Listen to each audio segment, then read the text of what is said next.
Hơn 13.000 ca COVID-19 trên cả nước, Hà Nội, Thành phố Hồ Chí Minh tăng nhanh ca mắc. Ngày 2 tháng 12, Việt Nam ghi nhận 13.677 ca COVID-19 với 7.538 ca cộng đồng. Riêng tại Hà Nội, F0 tiếp tục gia tăng với 499 trường hợp mắc mới trong ngày.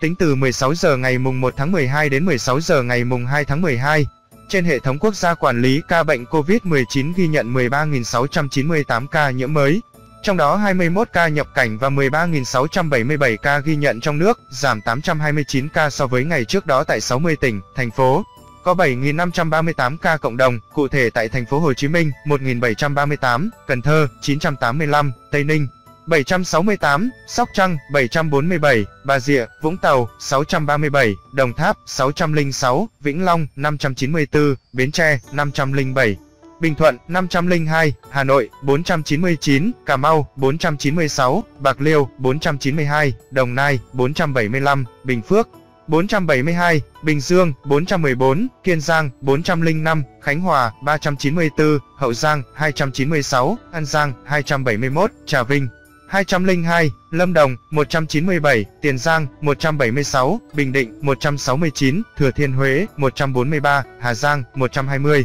Thanh Hóa 94, Bắc Ninh 94, Thái Nguyên 87, Đắk Nông 86, Đà Nẵng 82, Long An 81, Nghệ An 69, Ninh Thuận 68, Quảng Nam 66, Nam Định 63, Đắk Lắk 58, Hưng Yên 55, Hòa Bình 47, Phú Yên 44, Hải Dương 39, Quảng Ngãi 38, Hải Phòng 37, Tuyên Quang 33, Lạng Sơn 29, Gia Lai 27, Thái Bình 26, Vĩnh Phúc 24, Phú Thọ 20, Bắc Giang 19, Quảng Ninh 16, Quảng Bình 15, Quảng Trị 14, Cao Bằng 12, Yên Bái 8, Lào Cai 7, Hà Nam 5, Kon Tum 5, Sơn La 2, Điện Biên 1, Bắc Kạn 1. Trung bình số ca nhiễm mới trong nước ghi nhận trong 7 ngày qua là 13.568 ca ngày. Về tình hình điều trị, kể từ đầu dịch đến nay, Việt Nam có 1.266.288 ca nhiễm, đứng thứ 35 phần 223 quốc gia và vùng lãnh thổ, trong khi với tỷ lệ số ca nhiễm 1 triệu dân,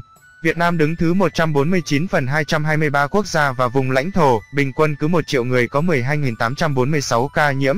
Trong đợt dịch thứ 4, từ ngày 27 tháng 4 năm 2021 đến nay, số ca nhiễm mới ghi nhận trong nước là 1.261.035 ca, trong đó có 1.002.493 bệnh nhân đã được công bố khỏi bệnh. Các địa phương ghi nhận số nhiễm tích lũy cao trong đợt dịch này: Thành phố Hồ Chí Minh 473.871, Bình Dương 283.287, Đồng Nai 88.230, Long An 38.404, Tây Ninh 30.125. Về tình hình điều trị, trong ngày có 13.258 bệnh nhân được công bố khỏi bệnh, nâng tổng số ca được điều trị khỏi lên 1.005.310 ca. Số bệnh nhân nặng đang điều trị là 6.600 ca, trong đó, thở oxy qua mặt nạ 4.387 ca, thở oxy dòng cao HFNC 1.359 ca, thở máy không xâm lấn 162 ca, thở máy xâm lấn 677 ca, ECMO 15 ca. Về số bệnh nhân tử vong, từ 17 giờ 30 phút ngày 1 tháng 12 đến 17 giờ 30 phút ngày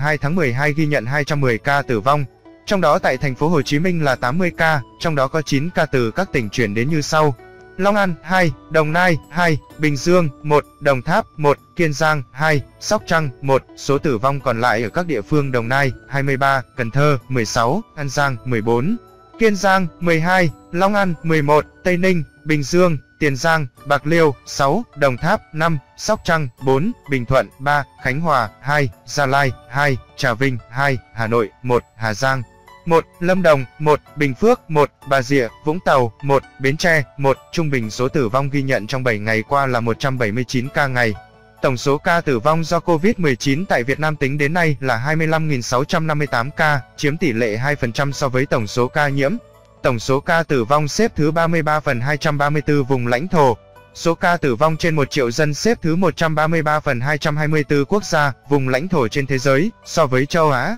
Tổng số ca tử vong xếp thứ 9 phần 49, xếp thứ 5 ASEAN, tử vong trên 1 triệu dân xếp thứ 27 phần 49 quốc gia, vùng lãnh thổ châu Á. Xếp thứ 6 ASEAN. Về tình hình tiêm chủng, trong ngày 1 tháng 12 có 1.714.026 liều vaccine phòng COVID-19 được tiêm. Như vậy, tổng số liều vaccine đã được tiêm là 125.164.684 liều, trong đó tiêm một mũi là 72.427.696 liều, tiêm mũi 2 là 52.736.988 liều.